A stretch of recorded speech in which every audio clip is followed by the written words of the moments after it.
Thank you for joining us wherever you are. This podcast episode is brought to you by the Old Ways Actual Play team. This actual play uses the 5th edition Vampire the Masquerade tabletop role-playing rules by World of Darkness. This actual play is performed by adults and in an adult setting. Listeners should know that this podcast is intended for a mature audience and will include strong language and mature themes.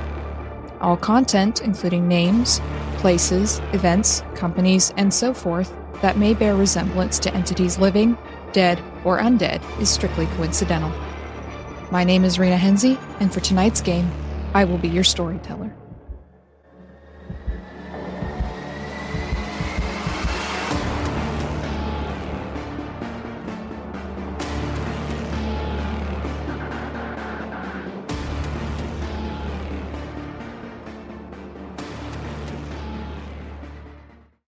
Good evening, and welcome to another episode of the Old Ways Podcast's Vampire the Masquerade Chronicle, Blood Moon Rising. I am your storyteller Rena. You may also refer to me as the Hellspawn Herder of this particular coterie, and I'm looking forward to sharing tonight's investigations into some rather bloody events as we get into another San Francisco night. But first, some introductions. So, to my right.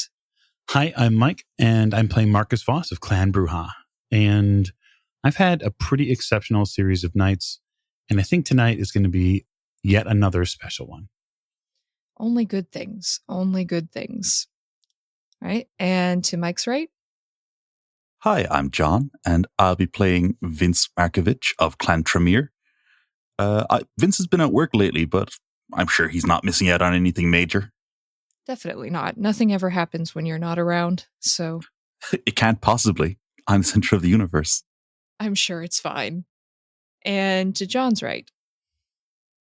Hi, I'm Allie, and I am playing Katerina Bogdanovich, and lots of little things were irritating me. Hopefully, after some sleep, I'm a little more reasonable. You irritated? Never. And finally, to my left.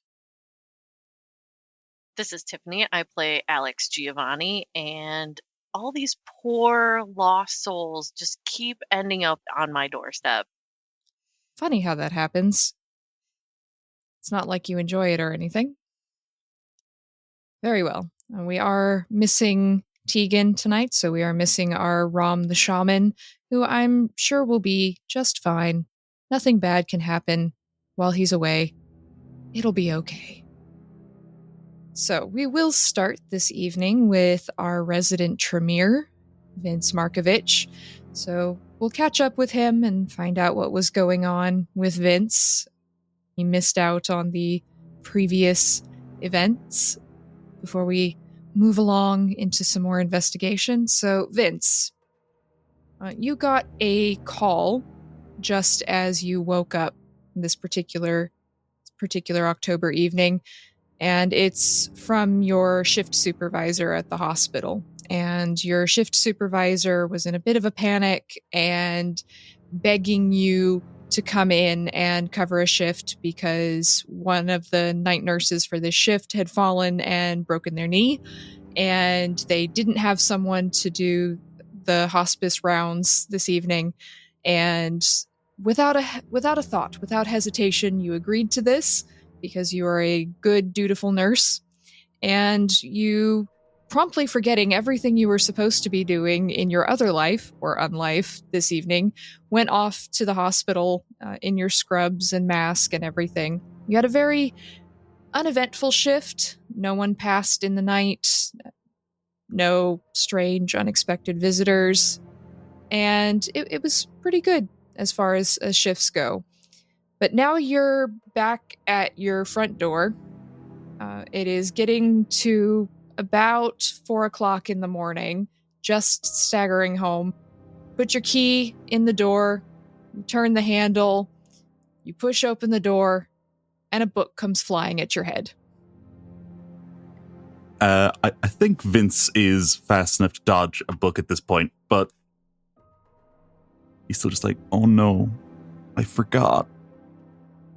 Mina, I'm very sorry. You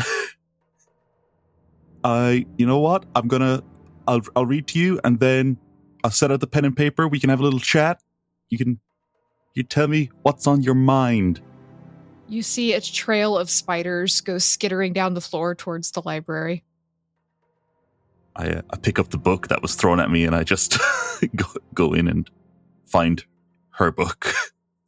You carry the book with you, and it was a copy of Dostoevsky's Brothers Karamazov, and it looks like it hasn't been read in a very long time. You tuck it under your arm. The door slams shut behind you, your front door, without you having to touch it. Someone's in a very cranky mood this evening, and you can make your way to the library to read to Mina. He's read to patients before, so he kind of views this as kind of an extension of that. So he's not too worried about that part of it. However, the whole ghosts being real thing is a bit weird for Vince. Yes, you can handle the fact that you're Walking Dead hellspawn, but not the fact that spirits might be around. That's Oh, just yeah, that's a just little weird. too difficult. Mm-hmm. What's next? Werewolves? Who knows? That just sounds a little far-fetched, though. It just sounds silly. What's next? Biker gang werewolves? No. So you go into the library and you can read to Mina from her book. You read for about 10 to 15 minutes until all of the phantasma settles down around you and Mina is pacified. Do you put out pen and paper for her to write with? Yes, I put out the same pen as well, because she seemed to have picked one of them. Yes, she did. So you put out your pen and paper, and there's some scratching noises as the pen starts moving across the paper. It seems Mina's getting more confident with ghostwriting as she goes along. And within a couple minutes, you see you missed your meeting. I realized it when I was in the middle of my shift. I'm not too sure how I'm going to cover it, but I'm sure it'll be okay. Alex unhappy. Oh, they just seem so understanding. Oh dear, I'll have to, maybe I'll phone them, or send them a card, which, Mina, do vampires prefer cards or phone calls? Or texts? Call, you idiot. 3 exclamation points. Alex left their contact info with you. Yes. So, as I recall, Alex left their contact information with Vince at the end of our last session. So he will root out that piece of paper and call it on his little crappy phone. And he's just like... So it's at the end of the night, Alex. You've just hung up the phone with Marcus, who's given you some information about another spirit for you to talk to the following night. And so you're getting a phone call. Yet another one. Man, I'm gonna have to put do not disturb on my phone. Okay. You need a This is secretary just to handle all the calls you're getting now. Right? Yeah, I'll answer. This is Alex. Alex, it's Vince. I'm so sorry. Something came up and I had to cover at the hospital. If you want, I can get you some blood to make up for missing the appointment. I'm so sorry that I missed that. So, we're not going to have that happen again, right? No, of course not. No, it was just a situation I couldn't get out of. Very apologetic. It would have really screwed things up for me. So, no, anything I can do to make it up to you.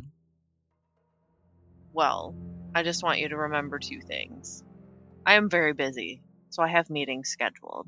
You were supposed to come and deal with more important things, like our kind, not the kind. And let's make sure we're good from here on out. Yeah, of course. I realize that it's not the best show of priorities if I'm putting things in the order that I have been. I understand you're new, and that's okay. So we'll let it go, and we'll start again tomorrow night, which I will pick you up on my way to go see Marcus. Okay? Oh, yeah, sure. I mean, well, you know where I live. Yeah, that sounds good. Okay. And tell Mina sweet dreams. I will. Also, Mina's the one who told me to call you. Yeah, I spoke with her. Okay. Yeah. Thanks. I'll just I'll be going now. Oh, okay. Have a good sleep. Bye. Beep. Bye. Beep. Beep. So you hang up the phone and the pen taps you lightly on the hand as if to say good boy. And the note gets scrawled across the paper. Any message? Question mark. Sorry, they said to wish you a good night. Cool. I like them. I'm a little bit scared of them, but they seem pretty cool. Yeah. You are scared of everything. I mean, yeah. I only recently found out that well, I've had my entire worldview completely shaken down to the ground. So it's I mean, if you think of it thou, it's quite understandable that I view all of my colleagues with fear. Maybe. Smiley face. So, what is Vince going to do with the couple hours he has before bedtime? What would he spend the rest of his night doing since Alex has told him they're not coming until the next night? Yeah. I was thinking he's going to, well, if there's any mess, he's going to tidy that up. Mm-hmm. But, he's going to talk to Mina a little bit. Mostly just being like, so you're a Markovich too? Do you know if we're related or... And so you're tidying up and talking to Mina, and you get some written notes back as you go. The first one, in answer to your question about being related, says, "Great, great, great, great aunt." And he's like, well, I'm very sorry, great Aunt Mina, but, well, I wasn't told much about the family tree. And there's a skittering of things across the table, just pens go flying. It feels almost to you like laughter, just the way it sprays out. And then you see the words, black sheep. Oh. So I feel like even if they did tell me about any of our relatives, you probably wouldn't have been amongst those ones. Or if you were, you would have been a cautionary tale. I like being cautionary tale. Smiley face. And he's like, so does everyone become a ghost or just like some people? IDK. Oh, that's fair. And then you see just me in here. Long time. And he feels really sad for her because, I mean, Vince is a fairly empathetic person. At least he'd tell you that he is. So he's going to be like, oh, that's... It explains a lot, but that's really sad to hear. Well, if you like, we could play Scrabble. Can you play Scrabble? With words, I think. Yes? Yes, where you make words from letters. I just don't know how fine control you have with the tiles. I don't know if it's just pens or books or... Can try. Like, Nancy's like, okay. Ouija board. Yeah, kind of like that, yeah. And then as you're chatting and having this conversation and you're getting ready for bed, there's a silence for a few minutes, and you think maybe Mina's gone for the evening, and then the pen flies up and you hear the scratching again, and it says, "Where Kate?" And he's just like, you'll have to run that one past me. Kate? Daughter. Karen said, "Kate, still here." And he sits down very gravely and looks at the pen. And he's like, I don't know. But, and he puts his hand flat on the table. He's like, I promise you, I will find out what she was talking about. I don't suppose you heard my last call with Karen. Can't hear other end. Just you. Yeah, she didn't sound like herself. She sounded kind of like she was scared, crazy. Karen already crazy. He kind of shrugs in acknowledgement. He's like, I mean, yes, by some standards. Very old. Oh, do you know how old she is? Very. He's like, yeah, that's about what I was thinking. Karen, bring you here for me. he just internally, he's like, I thought I was being set up with a place of my own. Go bed. Find Kate. Tomorrow. Ask Alex. I will ask Alex. Thank you. Smiley face. Thank you, Mina. And I will do my utmost to remember to read to you before I leave tomorrow. I've got a lot to do, but I will. You feel a light breeze sort of ruffling your hair, and then everything goes quiet. And so Vince returns to his cheap pine coffin. Yes. Back to his rest of the dead and the damned, however much rest the dead and the damned get. So we will draw the curtain on this particular evening, and we will reopen them, so to speak, the following evening as the sun sets and our coterie begins to awaken. So first off, I would like all four of you to give me your rouse checks for this evening. So roll your d10, 6 or higher. If you fed on the previous night and you told me that you fed, then you can remove a point of hunger if you had one. If you did not feed and you had a point of hunger, the point of hunger stays. Yeah, I did not feed the previous night. And so I rolled a 3 on my rouse check. All right, so As did I. What if we feed tonight? you've still got your hunger from the previous night if you Okay. didn't feed. Okay. Mm-hmm. So what did Alex roll? A 1. Oh my. We're going to have Yeah. a bunch of very, very hungry vampires tonight. Katerina? Yep, because I also rolled a 5. Oh my god. All four of you take a point of hunger.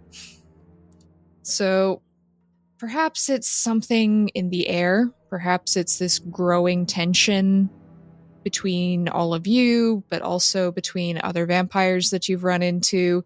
Perhaps it's the weight of your mission and everything else that happened. But all four of you awaken feeling very hungry. You're cranky a little bit and sort of smell.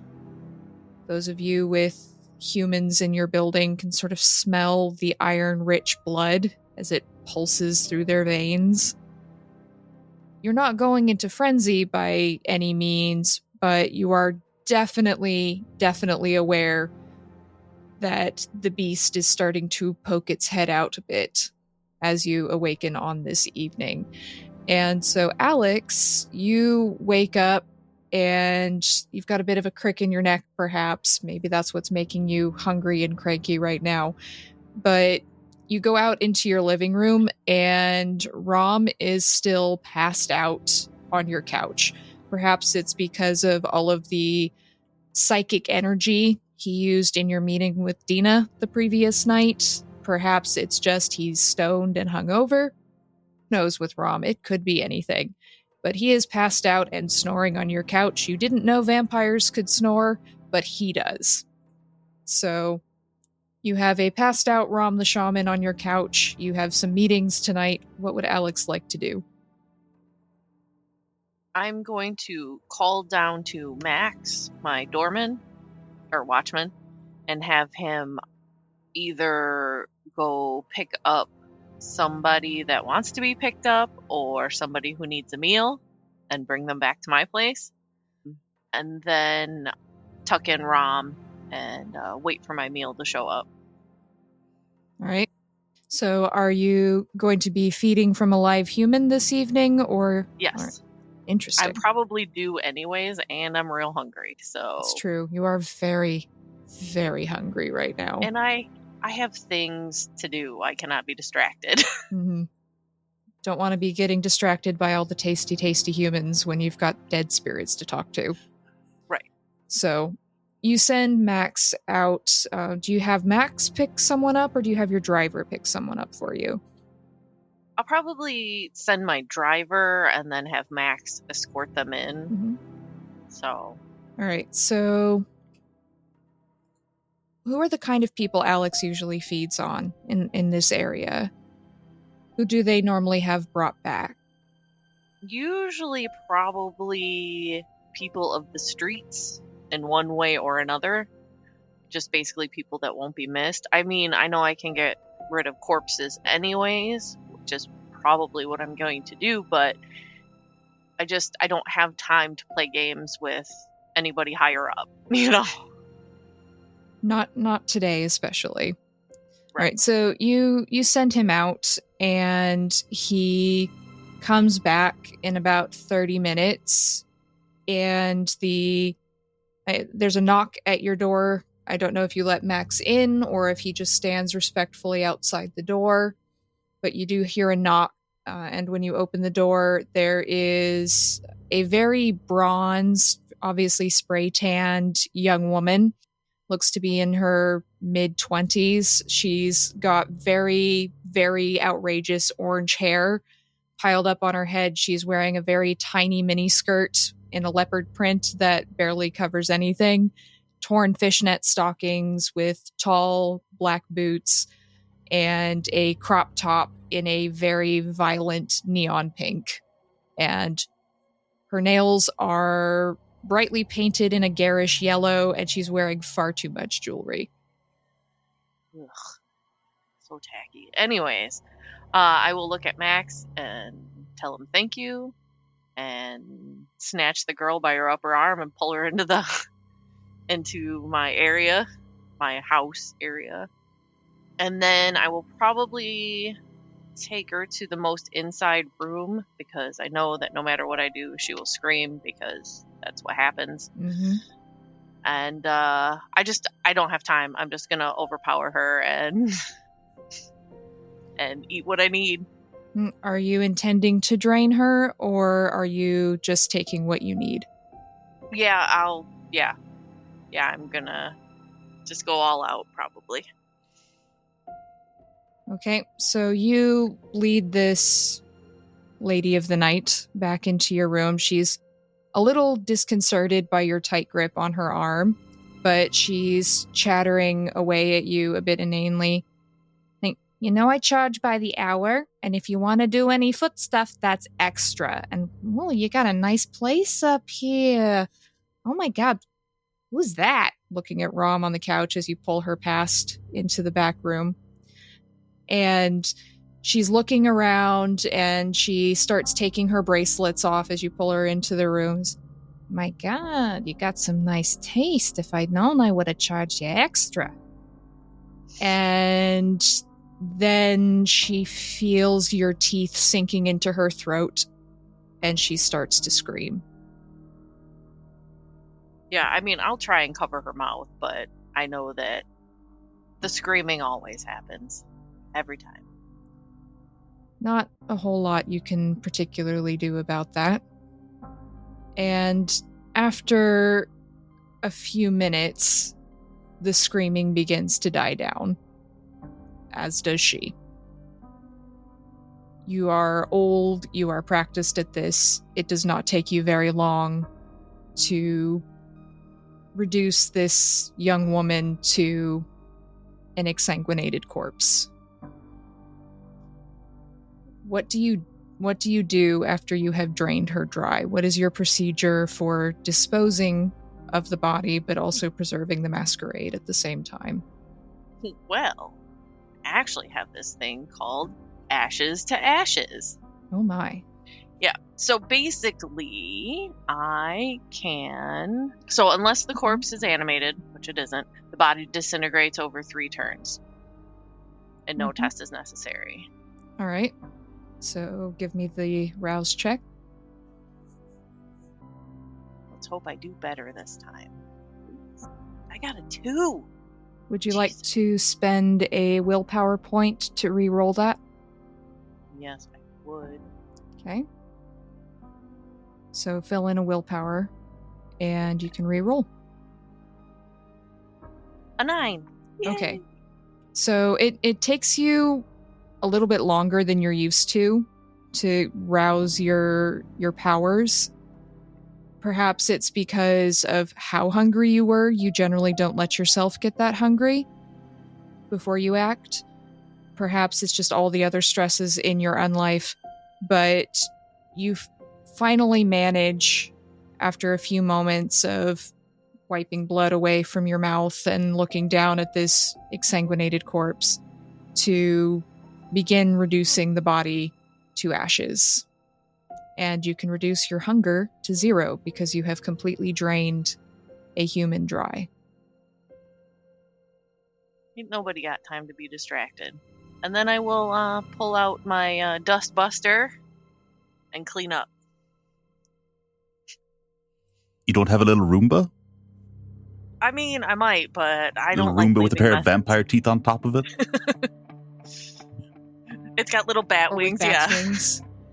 Yeah. It's called Renfield. Good. It's good. So you clean up the mess. It doesn't take you very long. You're experienced at this. Maybe you make a mental note to pick up some more donations from your herd so that this doesn't happen again. And you have now satiated your hunger. You can think a bit more clearly. You can start putting these puzzle pieces together the way you're used to being able to do. And that sort of slight hazy red tinge that you get to the corners of your eyes when you're hungry has disappeared. So what would you like to do? Oh. I do have to call Eddie too to see well, I'll text him and see if he has gotten anywhere with that phone number I sent him. And then while I wait for him to get me back, I have to stop by the Blue Orchid before I go get Vin. Okay. So you text Eddie, and you get a quick response saying should have something for you, maybe hour? ? Yeah, I'll tell him. Sounds good. And you head down to see Trevor Conrad at the Blue Orchid. It's actually fairly quiet. By the time you get down there, there's not a whole lot going on. Maybe it's an off night. There's some very slow music playing, kind of country slow dance, which is very strange for you in particular. But there's not a whole lot of people in here. Not very many vampires. You see one human dancing with a toreador down at the far end, but it's weirdly quiet in here. I'm going to then pick up my pace and swiftly walk back to the office or wherever I normally meet Trevor. So you go back to Trevor's private office. His security lets you in as they have before. And Trevor is sitting on his couch, his plush velvet couch. And his eyes, when he looks up at you, are, for lack of a better description, a little bloodshot, maybe? There's some dark circles under his eyes. His hair is kind of tousled. And not in the kind of way that he spent a lot of time in gel making it look that way. It looks like he hasn't taken any care with it at all this evening. And his shirt collar is unbuttoned. He's not wearing a tie or a jacket. And he looks like he's wearing the same shirt and trousers he was wearing the last time you saw him. And he's just sitting there with his elbows on his knees, and he's he looks up at you and blinks a little bit and says, Alex, didn't expect to see you again so soon. My God, man, what has happened? And I'm going to walk up to him and stand him up, button his shirt, try and straighten out his hair,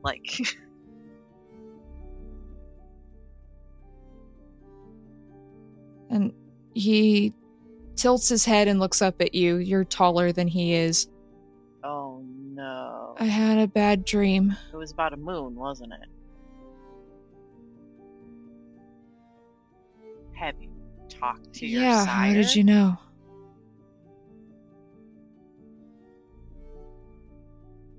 No, because I don't want him to know that I know that he was having dreams. And it's just a dream. It's just a dream. Okay, sit and he down rubs his eyes. And think about this one real hard.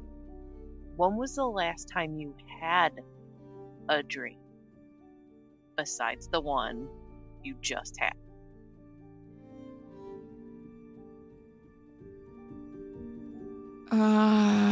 He sits down as soon as you tell him to, and he rubs his temples.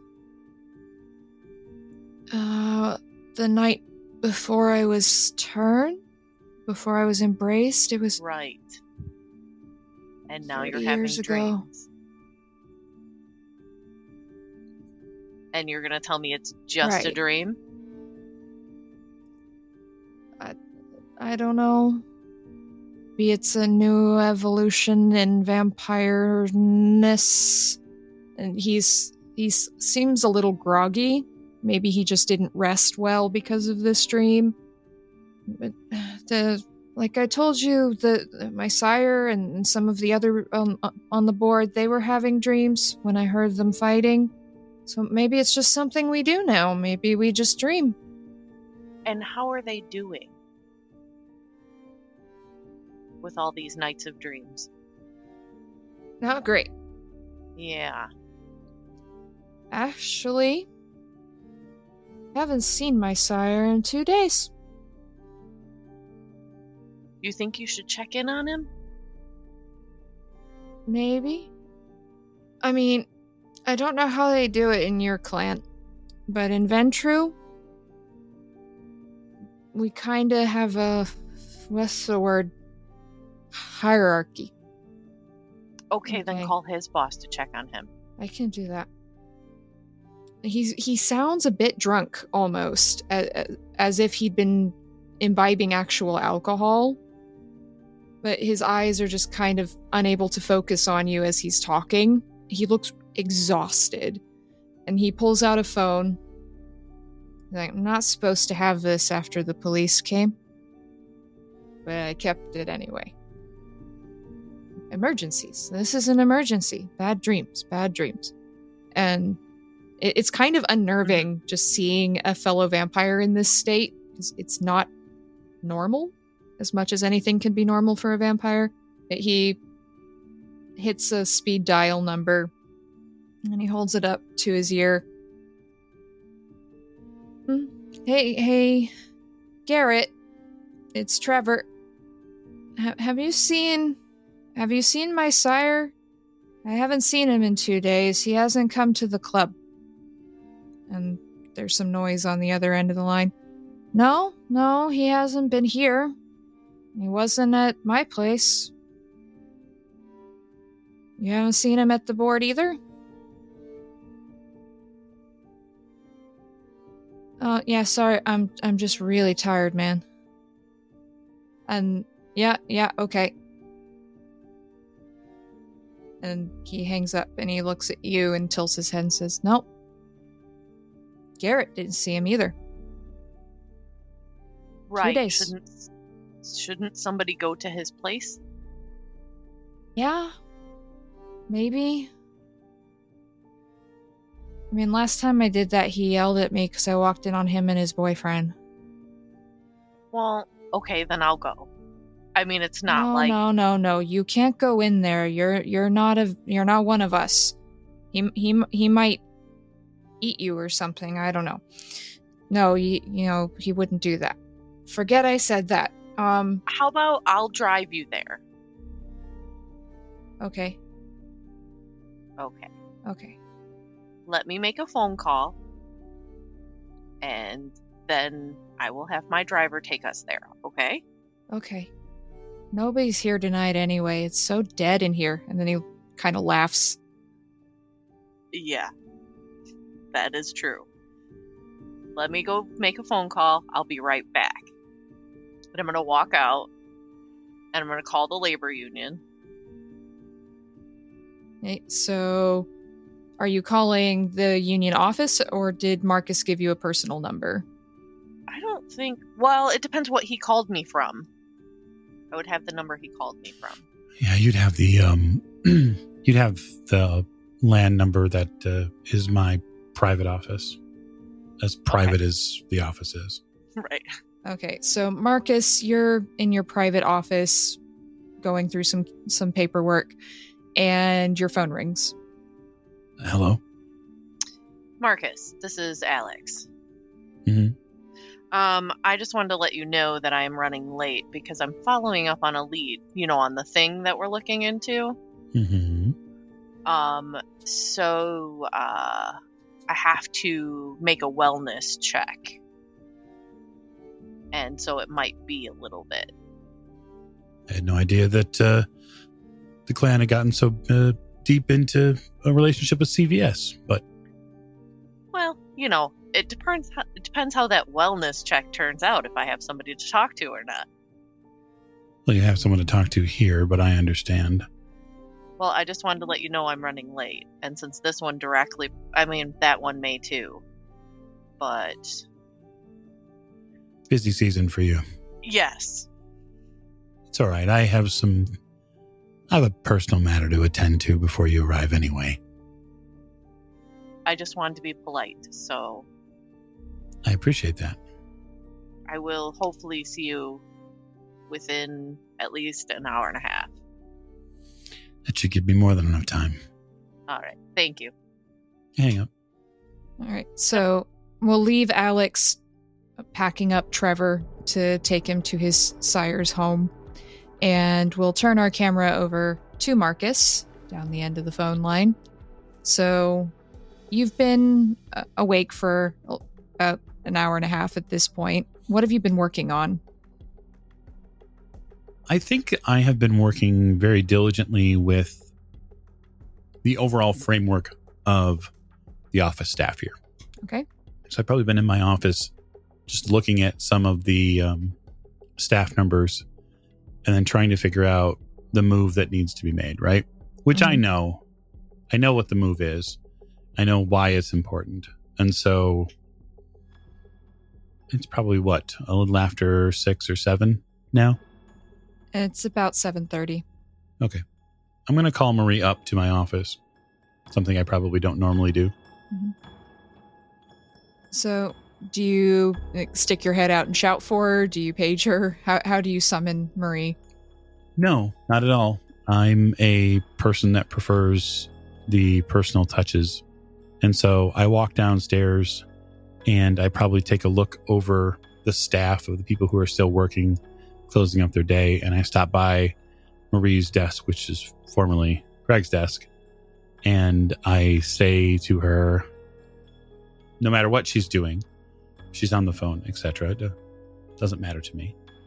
I say, I need to see you in my office. And then I turn around and I walk back upstairs. So there's a long silence as you walk back upstairs. And then a couple minutes later, Marie pokes her head in the door and she looks a little scared. She's still obviously a bit shook up from the previous night. Mm-hmm. But she's not used to being called to your office personally, and so her hand is shaking just slightly. She makes an effort to control it, which you notice. But she's just like, you wanted to see me, Marcus? Is everything okay? I know I didn't get everything on the list done today, but come in and shut the door. She closes the door and sits down across from you. Are you thirsty? I could do with some water. The workday's over, right? Oh, okay. I mean, I wouldn't say no. Of course. I go to the wet bar near in the office and I make her a drink. I bring it back, and instead of sitting behind the desk, I head over to the couch, and I will kind of gesture with the drink over towards the leather couch that's in the office. Mm-hmm. So, you've worked with me for a little while now, and from everything I can see, you are an intelligent and competent worker. And that's very hard to come by, especially in our day and age. Not that the workers are the issue, right? Many of our staff are keen, observant, willing to put in the hours to get the work done. It's very important, though, that when someone does the work and goes through the hard moments, that those people share in the rewards that come with it. Do you understand? She nods and takes a big gulp of the beverage that you've provided her. I probably did not. I'm probably a very generous pourer when it comes to the kind. Mm-hmm. It's I like a good drink, or at least I did at some point. And so I think what's important for you to understand is that I see a very long future here for you. And I'm committed to making sure that you have what you need. And so I would like to offer you the office manager position. Her eyes get really big behind her glasses. It's a lot of work. It's a lot of responsibility. It means working closer with me on a regular basis. And making sure that the staff under you are properly doing their jobs. And that means sometimes corralling them. It means sometimes issuing orders, making sure that they do what I need to do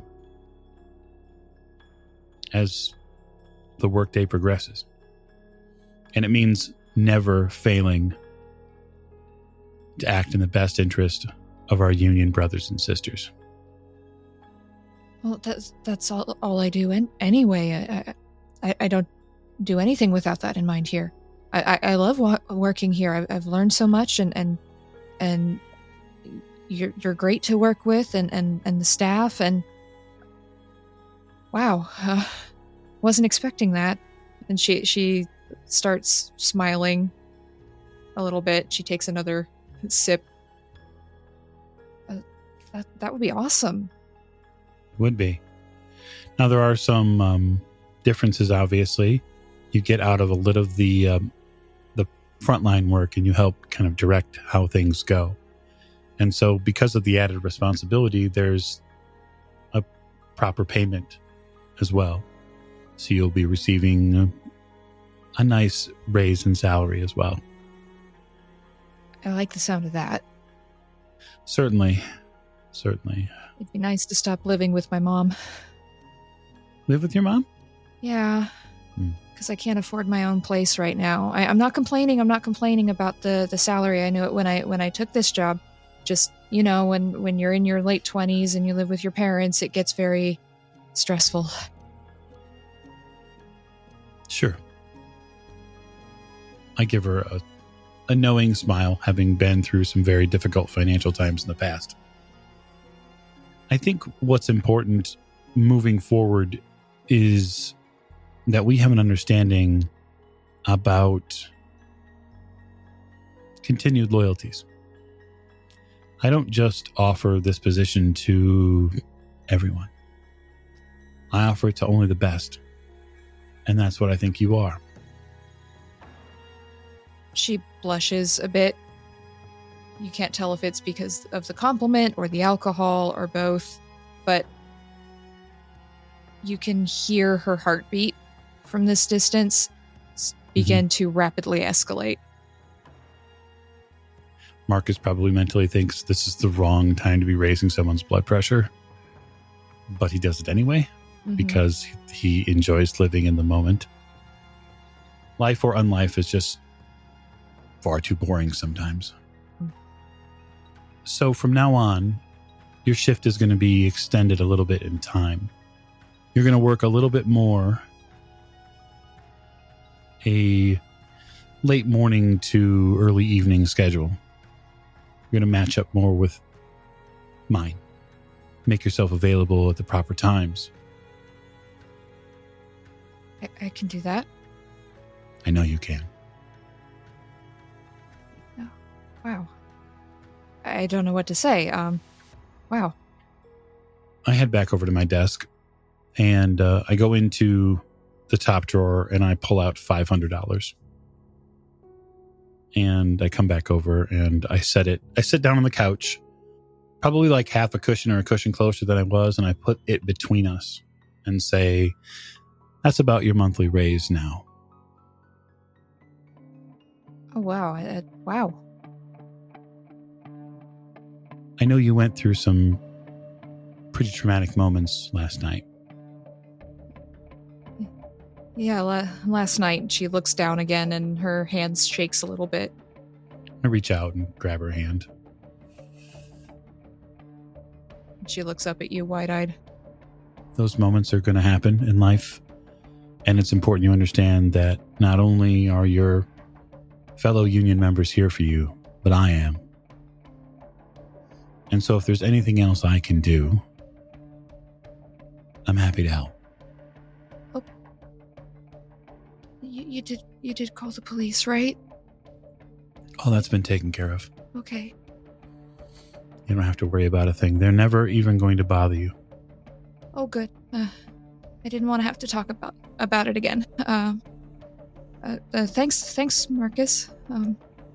You're welcome. Put you down. Oh, no, I know you won't. I know you won't. I do have kind of a first order of business for you tonight. Sure. Whatever you need. There's a lawyer I need to speak with. I need him available for me. There's a side door here. You're aware of that, right? It leads to more of an exercise area you're familiar with? Yeah, your gym. Mm-hmm. I need him brought there. Okay, I hand her R4's card. Oh, the droid. Okay. Send some men here from the office to collect him. Got it. We have some unfinished business to attend to. You hear her mutter under her breath, "Cunt." Sorry, that was unprofessional. But that's all right. I'll get Harv and Eddie Graves on it. They should be able to handle it just fine. Do you want me to also send Ted with them? Yeah, send all three of them, and expeditiously, Marie. I need him very soon. Soon. Okay. I'll get on it right away. Excellent. I'm going to go down to the gym after she leaves, and I'm going to... I guess the best way to say it would be Marcus is going to physically work himself into a lather. He kind of wants to be really ramped up for when R4 arrives. Okay. So what does Marcus do in his exercise area to get amped up? I think boxing is probably going to be the biggest generator of all that energy. Mm-hmm. All right, so we'll leave Marcus boxing, working with a punching bag in his private gym, working himself up into, let's say, a bit of a frenzy. And we'll switch the camera to Katerina. So, Katerina, you woke up hungry this evening. Are you planning to satiate your hunger before you go to work? Are you going to work first? What is Katerina doing for this evening? Well, it's a Monday, and it's the only day that specifically I take off from the shop unless there's either a really big event or an emergency.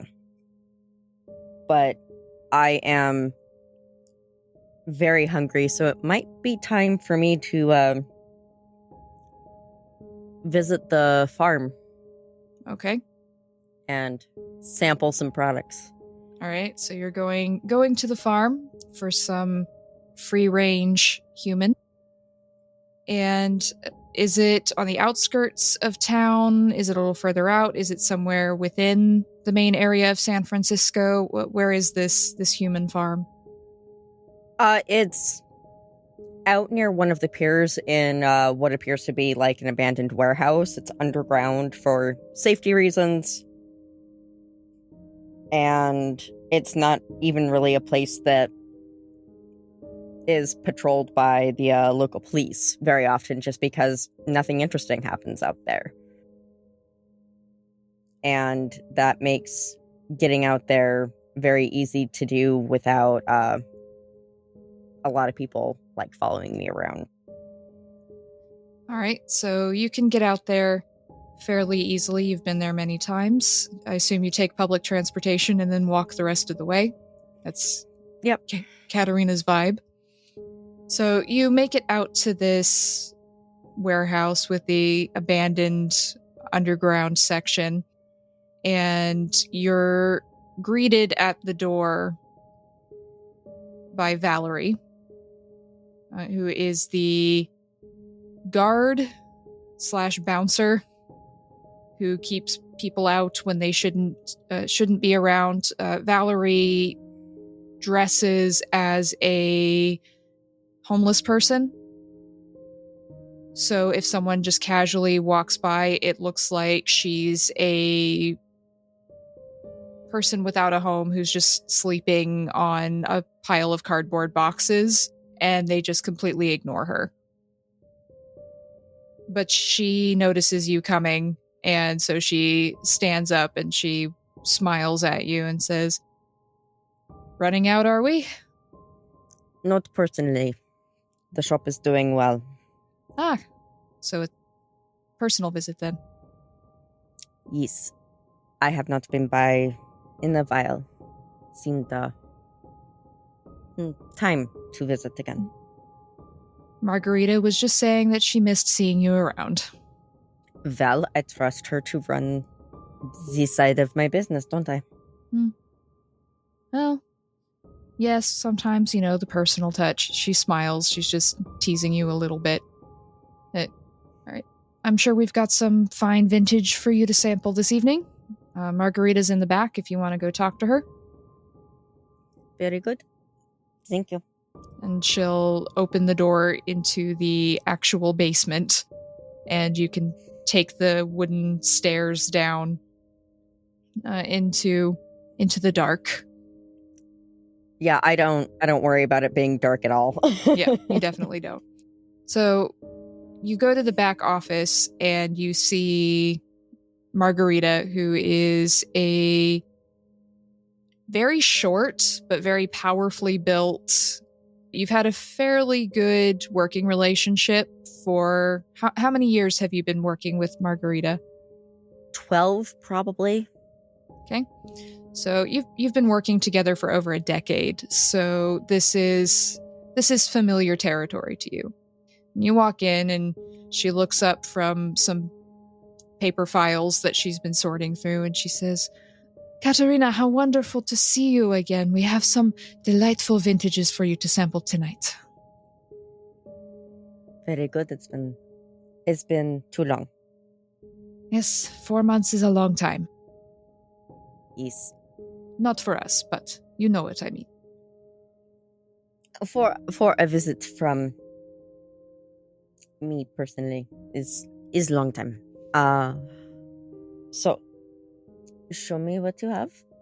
Both what you have gathered and the person that it has come from. Right? So describe for me, since this is part of your business, describe for me and our listeners what your farm looks like. Where are your humans kept? What does the situation look like? How many are usually on hand at a time? So the farm is in the basement of this warehouse. So it's got it's very large. They basically are living in dorms,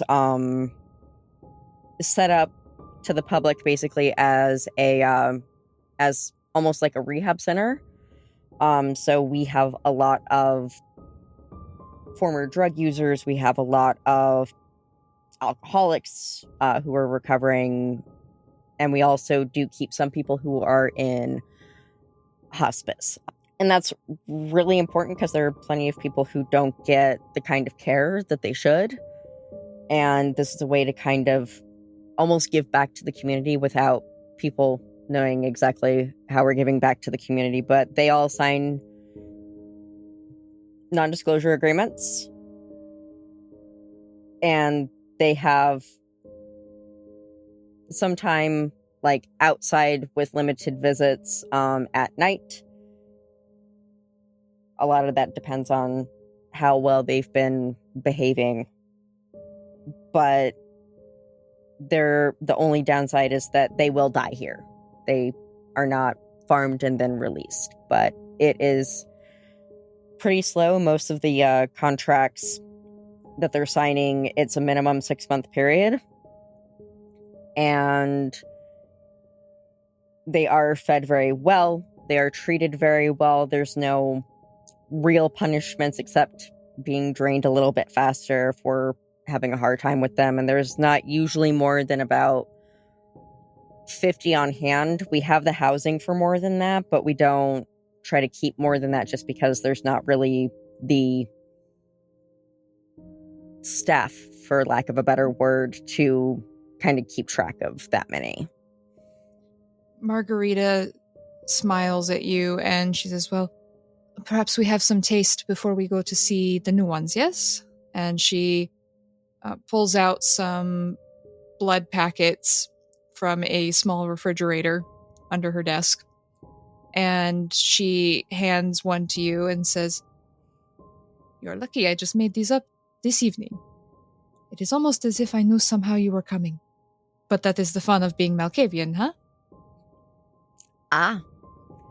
Well, if you knew I was coming, why is it out of the fridge and not warmed up? Because I didn't actually know, I just had a feeling. But I didn't want to waste it. Well, that's very good. Waste not, want not. Tell me about who we are enjoying. This one is Kim. And she checks her notes, 32, from South Korea. And she came with heroin. And we are getting her clean. But she tastes very nice. Marvelous. And I will drink. So you take of some delightful vintage of this 30-year-old woman, 32. And it's satisfying, but in your current state, it's not as satisfying as it could be. But you think it'll do for some tasty treats later on. And how many newcomers do we have? 6. Because, we lost D4 last week in the hospice wing, yes? And so we bring in D4, but one of D4 was twins. And so we bring the twin, because they do not like to be away. And the twin is sick, so... And then there is one more we bring in off the street. Very good. Have we been going through our second blood supply appropriately? Not many of our kind can handle it. So if we need to scale back, you usually keep me informed, but I have not inquired. It is normal, I think. Had the one Nosferatu who come, and he has whole patient, which is why we had to get several more. But you weren't here a couple of weeks ago, so that is why you do not know. But he wanted the whole one, which is very strange for Nosferatu. Yes. Very strange. Do you happen to remember who he was? Because they have to have the card to get in direct. Sebastian, he recommend him. The card was old, but he just said he had not had time. So I thought it was still good, and card said his name was Luis. Fuck. Does Katerina say that, or is that just... No, that's completely out of character. But I will be having a hard time keeping a straight face at hearing that Luis was at the factory to feed. There are very few people who come directly here to feed. They come by the shop way more often than that. So that is something that I will be informing my coterie of. He said he had special note from Sebastian saying it was okay because he want not just the little cake you make, but the whole one, and that we have the best humans in the Bay Area. And she ruffles a little bit in pride. Of course, we have the best humans. We take good care of them. Well, yes. If we were not, well, I wouldn't have a very successful business, But that was the only strange thing, I think. Very good. Take me to your favorite of the new ones. My favorite. Okay. So she smiles at you and takes you down to one of the wings for the rehab section of your farm. And you pass a couple other vampires in lab coats or in scrubs and masks going around talking to each other in hushed voices. They wave at you. You know your whole staff at this point. You handpicked most of them. And she takes you into a little room that's only got 3 beds in it. And 2 of the beds are made up and currently unoccupied. Perhaps the occupants are out exercising or hanging out with each other. But the 3rd bed, there is a young man, and he's got very, very dark eyes and curly black hair. He's got an olive complexion to his skin, very high cheekbones, very angular jaw, and he's dressed very simply in hospital robes, right? Like a lot of the patients who come in are. But he's very beautiful, is really the only word you can think of to describe him. But he's also got this kind of haunted look in his eyes, and you can see the telltale signs in just a slight sunken aspect to his face, and then the hands that are resting on top of the blanket are shaking, and they look slightly skeletal. He's probably a meth addict. And likely going through withdrawal. Definitely going through withdrawal at this point. This is Oliver. We signed him to program 4 days ago. And it's been very hard. But he recovered quick, I think. He only have shaking 3 days. First 3 days. Now is better, yes? And Oliver smiles slightly at you. So cold. So cold. We will get you a heated blanket, yeah? He blinks and he looks at you and says, okay. I didn't think it would be this cold. Starts shaking a little bit. And some warm tea, perhaps. Just to warm you inside and out. Tea. Yes. Will be good. And Margarita goes over and pats his hand and says, well, we'll give you some more of the medication, yes? We take some blood, we do some tests, and we give you some more to make you feel better. We will do all of that promptly. Yes, Margarita? Of course. Now, Oliver, sit still, please. And he looks up at her, very trusting. He's kind of lost, it appears, some of his independence, some of his spirit, which you've seen in meth addicts before. He just sort of lets her take his hand, and she quickly swabs the inside of his elbow, and she goes about the procedure of putting in an IV. And she says, okay, I'm going to take some blood now, okay? Just shh, go to sleep. And she starts gently stroking the side of his face, and he sort of relaxes. And you can see her long fingernails sort of drawing across his skin, making a slight indentation. And he just sort of settles back, closes his eyes. Sleep. I won't be cold if I'm asleep. And she, as he settles back and starts falling asleep, she begins to draw some blood. Very good. This taste is very nice. I think you will like it. But poor boy. I will try it. She gives you some of the fresh blood taken directly from the vein and hands it to you in a small cup. You want to inhale aroma first, yes? Yes. All of our blood is fine wine, yeah. And this is fine, very fine. Very good. Slight taste of grape and sunshine. So I will definitely savor that taste. And if he's still resting, I will feed directly from his rest. Okay.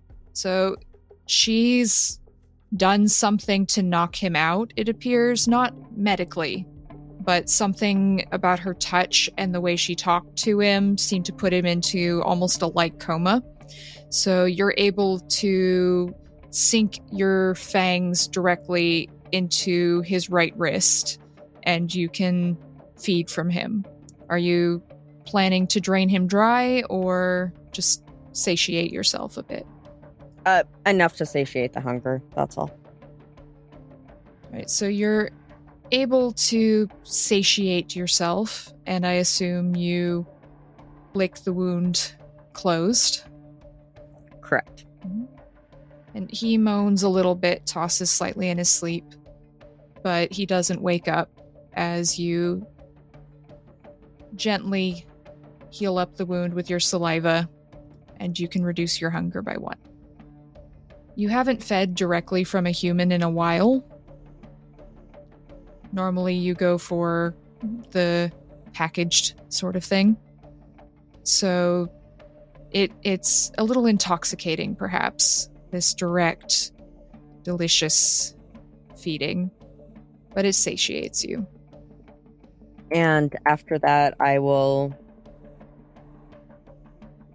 do the final check-in with Margarita before I depart for the evening. Is everything to your satisfaction, Katerina? Yes, Margarita. Thank you. I thought you would like Oliver. Yes, I saved him just for you. I did not feed today. Very good. You may direct from tap tomorrow. She smiles. Because there are very strict rules about the staff feeding from patients, yes. From the stock. Yes. So, You finish up your business with Margarita. Was there anything else you wanted to talk to her about or ask her about specifically, or? I'm sure we'll briefly go over the finances and if there's any more money that I need to funnel in, or if if we're making enough of a profit that we're breaking even. So we'll leave you and Margarita discussing the finances of your farm, and we'll go back to Alex, who is on their way with Trevor Conrad to visit Trevor's sire, who has mysteriously disappeared. And you said you wanted to stop and pick up Vince on your way. Yes. Mm-hmm. So do you get out and knock directly on the door? Do you have your driver do it? No, I'll get out and knock on the door. Because Mina, if nothing else, Mina can tell him that I'm here. So Vince, you've been up for, about an hour and a half, and you've had time to read to Mina, which I assume you do. Mm-hmm. Did you have anything else you were planning to do before you were picked up by Alex? No. He's got the hunger more than normal, but he's like, no, I can control this. It's fine. I'll wait until my planned feeding later in the day. Yeah, it'll be fine. It's fine. It's fine. Guys, nothing can go wrong when I hit 4 hunger. That's crazy talk. But yeah, no, he's just sitting there ready to go. He's got his nice jeans on rather than what he'd normally wear. And yeah, no, he's dressed up by his standards. He's still wearing the overly baggy leather jacket, but yeah, no, he's looking presentable. So you've gotten ready, you've read to Mina. Mina's not very talkative this evening, although she does write you a note, ask about Kate? ? I will. I'm going to be meeting up with Alex, and they're going to swing by and pick me up any minute now.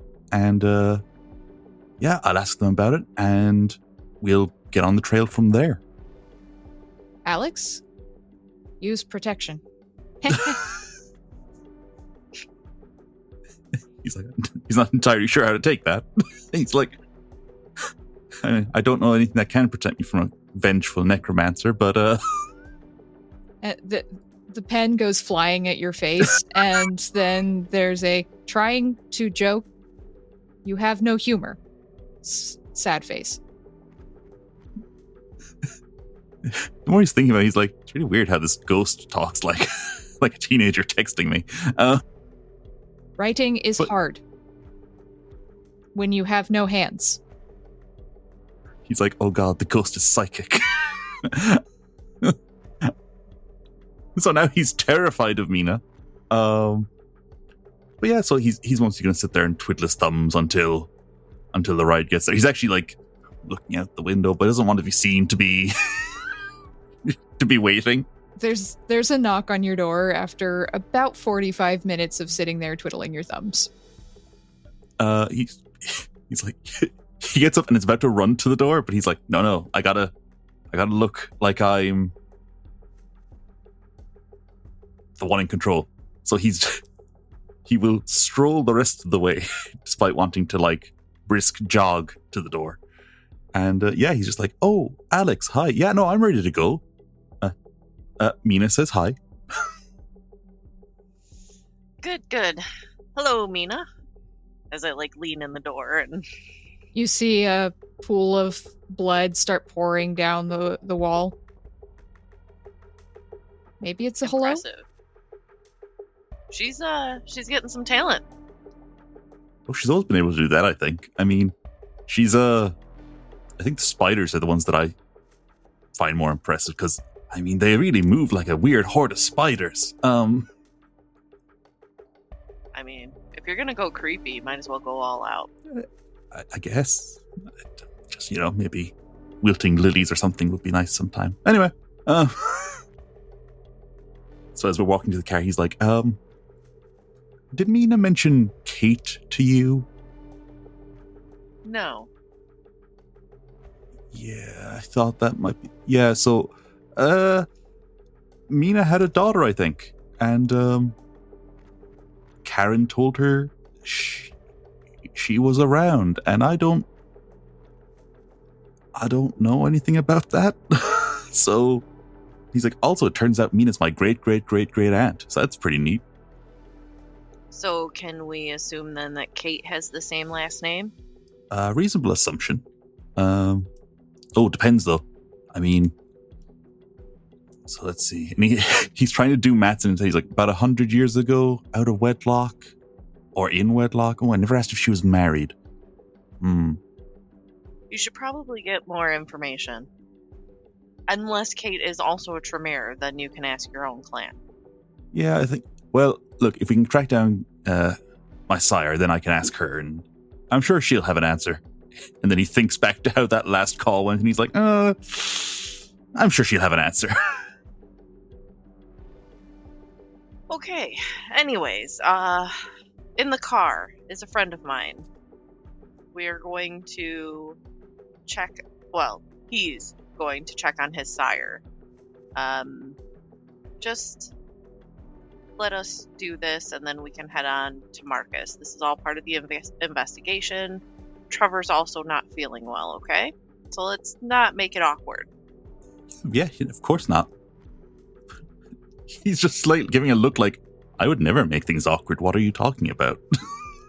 So you both get in the car, and Vince, you see another vampire. Very lanky, shorter than Alex, so he's a bit shorter than average. And he's got very mussed up hair. He's not wearing a suit coat over his collared shirt. And he's wearing slacks, but skinny slacks. And he's got loafers on with some very brightly colored socks. But the very striking thing to you about this other vampire is how tired he looks. These dark circles under his eyes. He looks a little haggard. And as you get in the car, he just sort of startles as if he was almost half asleep when you came in. Vince is like, hi, nice to meet you. I hear we're going to meet your sire. That's cool. Who are you? No. Going to talk to his sire. Oh, I see. Oh, I'm Vince. I'm of Clan Tremere. Oh. I'm an acquaintance of Alex. Mir. I'm gonna pat Vince on the head and look at Trevor and be like, he's new. We're gonna give him a little time. Got it. You can see a little bit of the pep coming back as he's realized, perhaps, Alex, you pick up on this, that he's got a social inferior in the car with him now and not just, well, you. And so He straightens up a little bit and says, well, if we're done with the errand running, can we go? We should go, yes. Yeah, we're on the way. And so he directs you down to a high-rise apartment building. And it's one of those really fancy, mostly glass. Kind of blinds you if you look at it in the sunlight, not that you ever do. And it's mostly high-powered executives and politicians and actors and so on who live here. And he directs you into the parking lot. He shows the valet card that he has in his wallet, and the valet nods and lets you in. And Trevor opens the door as the car parks, and he looks at you, and his knuckles are a bit white on the handle of the door. It's fine, right? Right? I would think you might not want to go alone. I mean, we'll leave Vince here. That's fine. Huh? No, I think it might be better if you both came. If I bring one, it's especially, no offense, Alex, but Hikata. But if I've got another one from a different clan, it might go over better. Him. Okay. Well, I mean, we are on official business. This kind of is official business. Okay. Oh, he knows about the thing? Sort of, Oh, okay. unfortunately. Okay, so he vacillates. Let's just go. I'm like gonna like usher him out of the car. Like let's just go see what's going on. Okay, and that makes up his mind for him, and he leads you into the building. He's got a key card for the building door, and he has to put in a password for the second door, or not a password, but a pin for the second door. And there's security in the lobby, but they see Trevor and they just sort of nod, Mr. Conrad. And he takes you over to the elevator, says it all the way up on the 15th floor, but it's a fast elevator, don't worry. Looking at Vince. It's like, oh wow, one of those fast elevators I've heard about. Some of our kind don't like small enclosed spaces, so I'm trying to be reassuring. He's like, well, I appreciate the thought. Thank you very much. And there's a ding, and the elevator opens, and you can all three get in. Trevor is holding his hands in front of him, and it looks like he's trying to appear calm, but you can see his fingers twitching and fiddling. As soon as we get on the floor, I want to use heightened senses. So I can listen for anything out of the ordinary, things like that. All right. So the elevator opens. You've reached the 15th floor. And do you step out first? Or do you let Trevor? I'll let Trevor. I mean, I'm all for somebody taking a bullet for me. Right. I mean, let's be real honest. So Trevor steps out first. He's fishing in his pocket for, you assume, keys. And you step out into the hallway behind him. Looks like there's only 2 apartments on this floor, one to the right, one to the left. It's one of those fancy places for rich people. And he turns to the right, and you engage with your heightened senses. So what are you going to do with that? So if he turns to the right, so it's obviously the apartment on the right, I'm going to like try and listen to see if I hear any shambling, any dripping, things that I have seen that I know will make certain noises, that kind of thing. Also, I want to know, can I smell blood? That kind of stuff. Okay. So it's quiet. Very quiet. You hear the slight hiss of the elevator doors as they close behind you.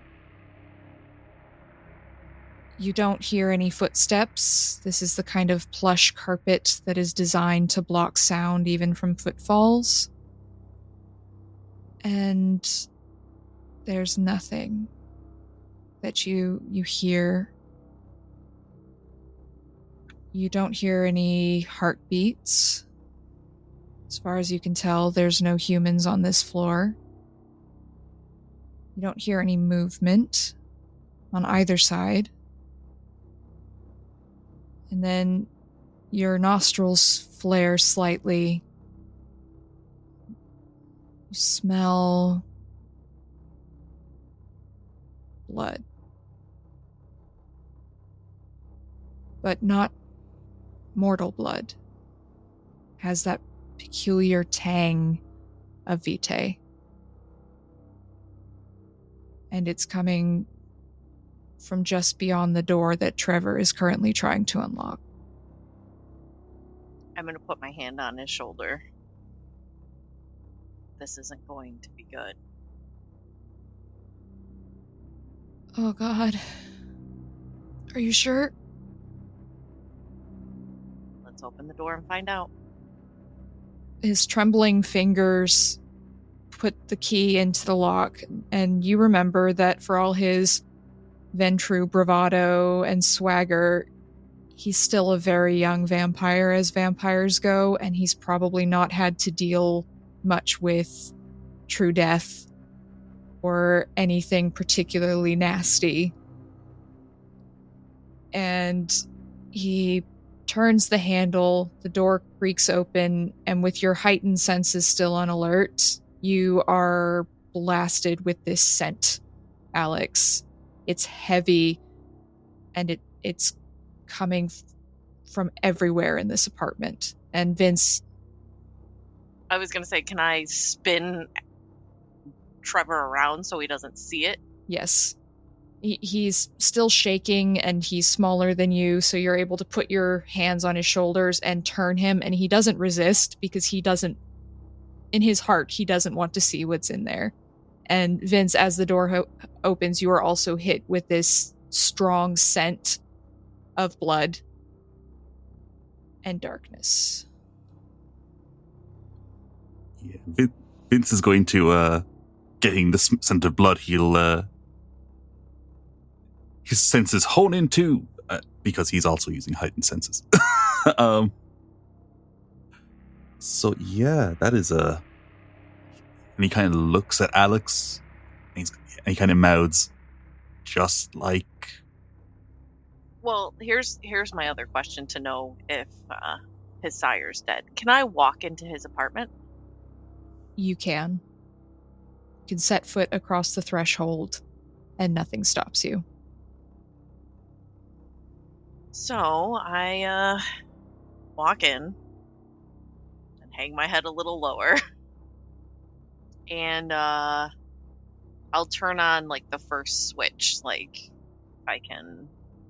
So you turn on the light. You can see the switch even in the dark, and these bright but soft lights come on. You know, those kind of expensive lights that are really bright but they don't hurt your eyes, that kind of thing. And what you see before you looks like carnage. As this door opens up into this massive living room area with all of these windows. You see heavy curtains pulled off to the side. They probably cover all of this glass during the day. They're drawn apart at the moment, and just on the glass in front of you, you see bloody handprints drawing down the glass.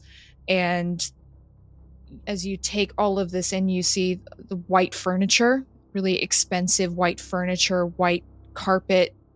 All of it is covered in blood. It looks like a serial killer's crime scene in here. And in front of the window, you see a pile of ash. Okay. I'm going to turn around, escort Vince out of the apartment, and tell Vince, you call the sheriff. I will call, not the people sheriff. No, the vampire sheriff, I know. And then I'm going to call Marcus back. Okay. He's as he's going away, he's muttering, he's like, I'm new, but I'm not that new. You have the number to the new sheriff, Vince. Yep. Esmeralda. You have never met Esmeralda, but you can call her. He puts the call through to the number he was given for the new... He did overhear some of the conversation about being like, oh yeah, it's Esmeralda. And he's just like, oh, okay, I don't know who that is. But he knows Marcus knows that person, so he's like, oh, cool. Yeah, so he's calling the number, and he's just like, how do I say I want to report a murder? Do I say I want to report a true death? Is that what I'm supposed to say? You're muttering this to yourself, and Trevor is sitting in the hallway with his hands around his knees, just kind of shaking, and he hears you muttering this, and he just lets out this howl. Like, it's gut-wrenching, Vince. You have never heard this kind of sound from any creature. Just this howl of pain and rage and anger.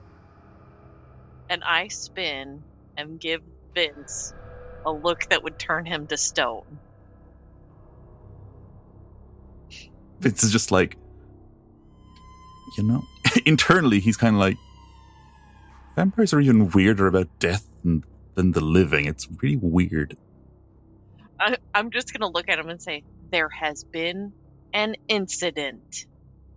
Thumbs up. So Vince is just he's just pushed dial and he's just waiting. Who's this? Hello, this is Vince Markovich, Clan Tremere. Oh. I'm looking for the sheriff. You got her. Oh, hi. What do you want, Tremere? Well, there's been an incident at and he kind of leans down. He's like, I'm terribly sorry. What was your sire's name? Trevor just looks up at you and hands you a card out of his pocket. He can't bring himself to speak, and it says Felix Conrad on it. He's like, at the residence of Felix Conrad, and he gives the address. And he's like, yeah. So, what kind of incident, kid? Well, am I going to need to rip some heads off or not? Speak up. Well, no one is causing any trouble right now. Got it. I'll be there in a few minutes. Click. He just hangs up, and he actually squats down next to Trevor, and he's like, I'm really sorry. And you see Trevor bare his fangs, and he hisses at you. And so, Marcus, you get yet another phone call. Oh, do I get them in the gym? Awesome. Well, depends on if you have your cell phone with you, because Alex could call you on that, or if it's going to go to your voicemail in your private office. I probably have a gym phone, yeah. So if they call the office, it's likely anyway that the call could get down here. Okay. So your phone is ringing as you're just punching this bag, just getting angrier and angrier and more worked up. What do you do? My phone rings. Oh, I'm going to likely assume it's probably an older rotary dial phone that sits on the wall. Of course. And so, because you can't slam a cell phone. I mean, you can, but they just shatter. It's not as satisfying. That's bad news. Right. So yeah, I pick up the phone. I probably walk over to the wall station and rip the handset off the cradle and say into the phone in a very almost exasperated, heavy, toned breath, "Who is it?" It's Alex, and there's been an incident. Where? I'll tell him the high-rise building. It's on the 15th floor. Remember how I told you that we would have to keep an eye and see how long it would go? Well, it seems like only a couple of nights. Great. I'll be there in a minute. All right. I'm going to give Katerina a call. So I assume Marcus slams the phone down. Yeah, probably. Hey, Katerina does not have a cell phone. No, I have her private office number. That's the closest I have. Right. And Katerina is not at the private office at the moment, so you get a voicemail. Leave her the voicemail. Katerina, we will need your assistance for a dire emergency at this high rise, at this place. All right, so Katerina might get that eventually. But you finish making your phone calls, Alex, as you're standing. Are you staying in the apartment? No, we're all in the hallway. I'm going to be putting like a hand on, like, if he's like slouched against the wall, I'm going to put a hand on like Trevor's head, and like kind of like rubbing his scalp, kind of giving it, like a very detached, but like I want to pretend like I care because I don't really know how to do that. So you finish making your phone calls. Just as you hang up from your voicemail with Katerina, the elevator pings open, and a short, very powerful looking woman in combat fatigues, short dark hair that's tucked up under a hat, and very big dark eyes comes storming out of the elevator, and she looks at both of you and then looks at Trevor and she says, "What's going on?" And that is where we will end our session. So thank you everyone for joining us for another episode this evening. I hope you have enjoyed all of the blood and horror. And so thank you and good night.